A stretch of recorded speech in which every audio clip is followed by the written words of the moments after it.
This happened in the summer before high school. I was 14, finishing up my last week of a summer prep course for incoming freshmen. It wasn't mandatory, but my mom thought it'd help me adjust, whatever that meant.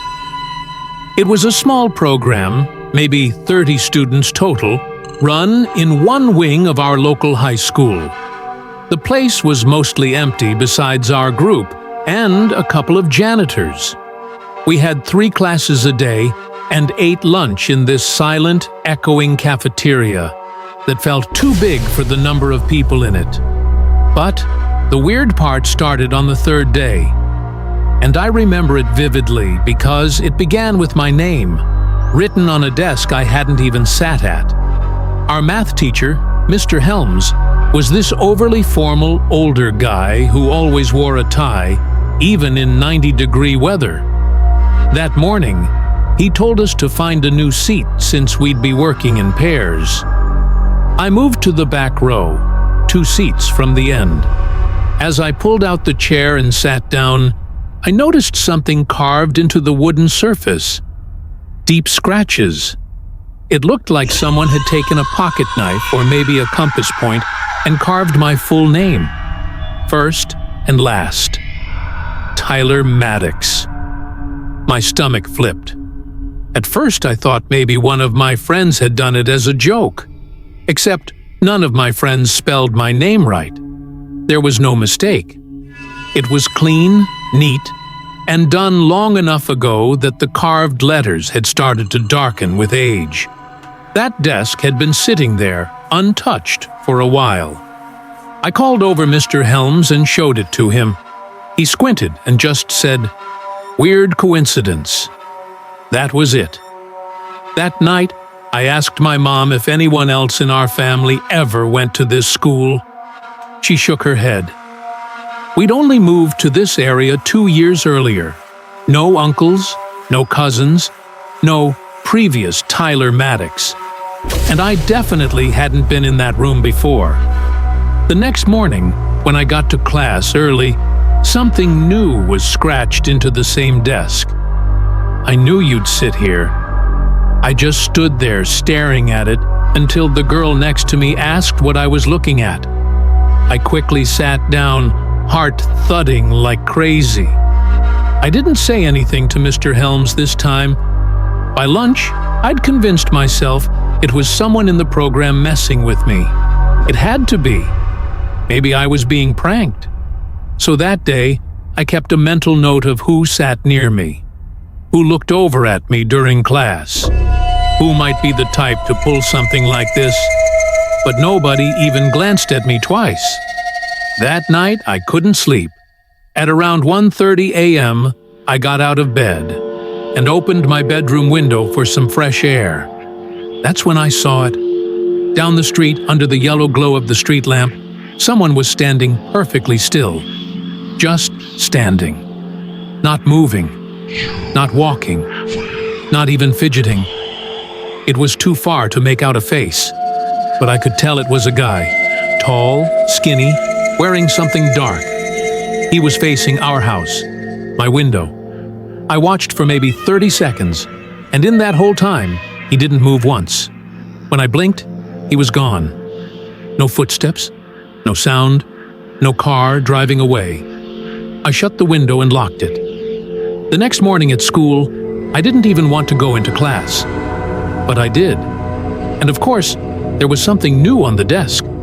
This time, it was something terrifying. "Nice view from your window." I froze. Whoever this was, he knew where I lived. I raised my hand and asked to go to the nurse. Mr. Helms gave me a pass without even asking what was wrong. My hands were cold and shaking as I walked down the hall. At the nurse's office, I lied and said I felt nauseous. They called my mom, and she picked me up early. I didn't say anything on the ride home. I just stared out the window, scanning the sidewalks, the bushes, the rooftops. That night, I sat in my living room with all the lights on. I didn't want to go upstairs. At around 11, my mom went to bed. I pretended I was going too, But instead, I stayed on the couch and stared out the living room blinds. At exactly 12:08 a.m., my phone buzzed. Unknown number. No name. Just a text. "You're not in your bed." I froze. My heart slammed so hard I could hear it. I turned off all the lights and crawled on the floor to the front door. I peeked through the peephole. Nothing. I was scared to even breathe. Another text came in. "Don't worry. I'll wait." I called the police. I didn't even hesitate. I told them someone was stalking me, possibly watching my house. An officer came by 15 minutes later. But of course, by then, nobody was around. He checked the yard, the sidewalk, even the neighbor's driveway. Nothing. He advised us to keep the blinds closed and call again if anything else happened. The next day, I begged my mom to let me skip the program, but she insisted I finish the last 2 days. Said I couldn't let some bully win. So I went back. But this time, I didn't sit at the desk.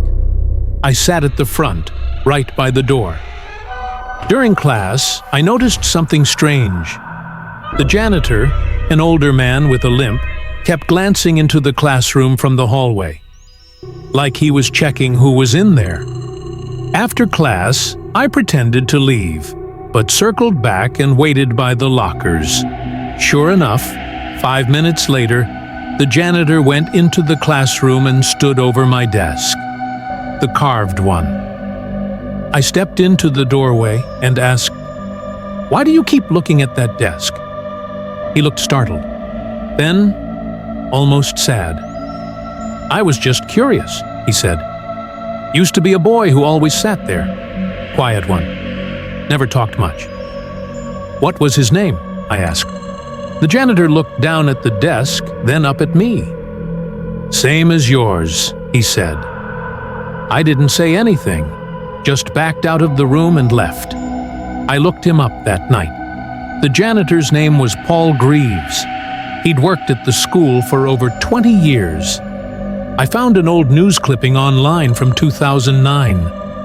A student named Tyler Maddox, same name as mine, had gone missing in that very town. Same high school, age 15. They never found him, just his backpack. And a knife. Police suspected foul play. No suspects were ever named. This wasn't a prank. This wasn't a coincidence.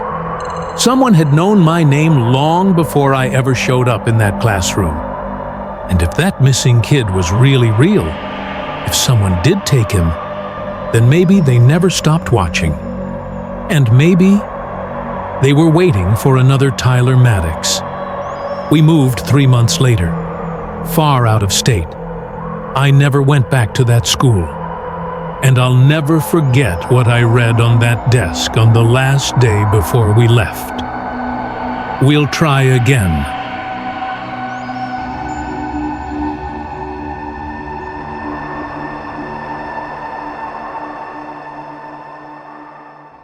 My friend Jason always had a problem with boundaries.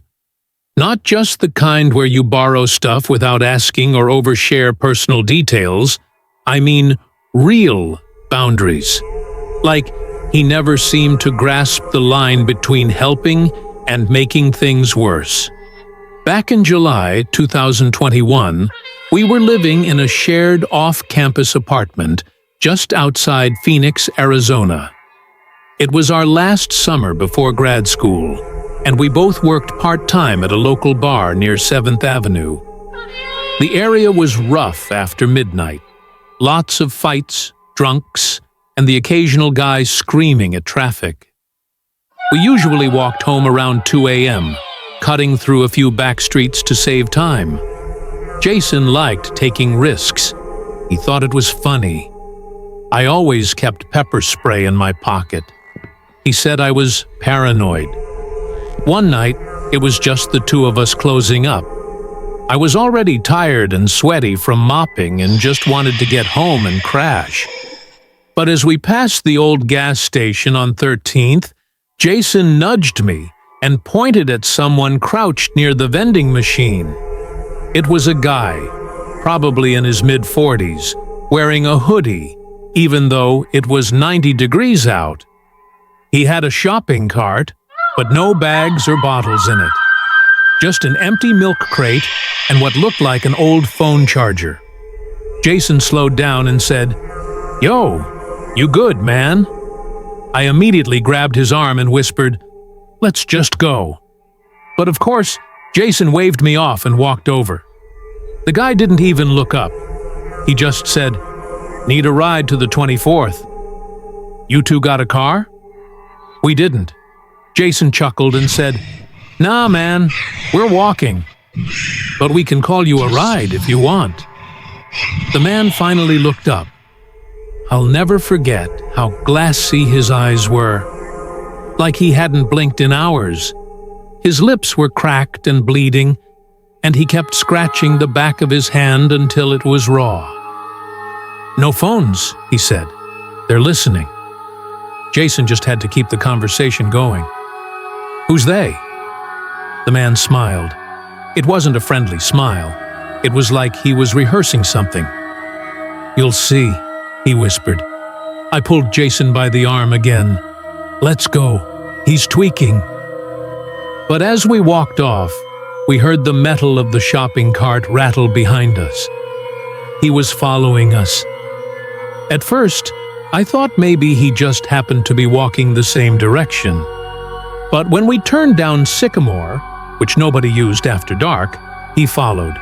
He never ran, never said another word, just kept the cart about 30 feet behind us, wheels squeaking. Jason thought it was hilarious. "He's just lonely," he said. I stopped and faced him. "This isn't funny anymore. He's stalking us."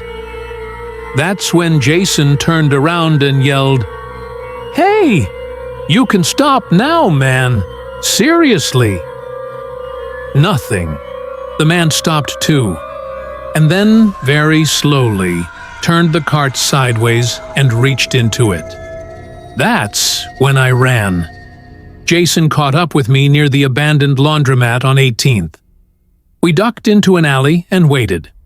It was dead silent, except for Jason wheezing and laughing like a maniac. "You're insane," I said. "What if he had a knife?" "He's just bluffing," Jason said. I was done. I said we were taking a different route, one that looped behind the warehouse district. It'd take longer, but we'd lose him. We did. Or so we thought. Back at the apartment, everything was normal. Jason ordered pizza, and we argued over whether or not to call the cops. "It's not illegal to walk," he said. "The guy didn't even touch us." He wasn't wrong, but I still had that feeling, like something unfinished had followed us home. We were on the 3rd floor. The only way in was through the stairwell or the old elevator that barely worked. We never used it. At around 3:20 a.m., I heard the buzz of the main door downstairs. The intercom was busted, so anyone could walk in if someone else left it cracked open. I checked the peephole. No one was there. I turned around, and Jason was gone. I found him in the kitchen, munching on cold pizza. "I thought you went to bed." "Nah, just hungry." He tossed me a slice and went to turn on a YouTube video. We were maybe 10 minutes into it when the lights in the hallway outside our apartment started flickering. We both paused. Then we heard it. Squeak, squeak, squeak. Jason laughed. "No way. There's no way he found us." Then came the knock. 3 soft taps. Jason froze. I mouthed, "Don't open it." But Jason, being Jason, walked to the door and said, "Who is it?" No answer. He waited.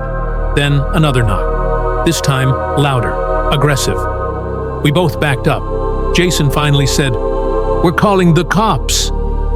And that's when the voice came through the door. Too late. They're already inside. Jason dropped the phone. I grabbed a kitchen knife and turned off the lights. We crouched behind the counter and waited. We heard nothing for a solid 5 minutes. Then the fire alarm in the hallway went off. Just one long beep.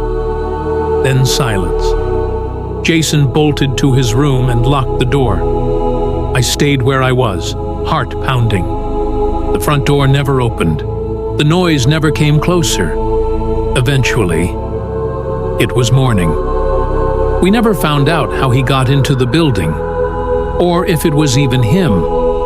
Jason tried to laugh it off, but he moved out 2 weeks later. Said he couldn't sleep. Said he started dreaming about that guy. Waking up to shopping carts in places they shouldn't be. Like the hallway, or his balcony. Last I heard, Jason left the city completely. Me? I still live here. I changed apartments, changed routines, carry a flashlight and a blade every time I go out at night. I don't approach strangers anymore. And if someone ever tells you they just need a ride, don't ask who they are.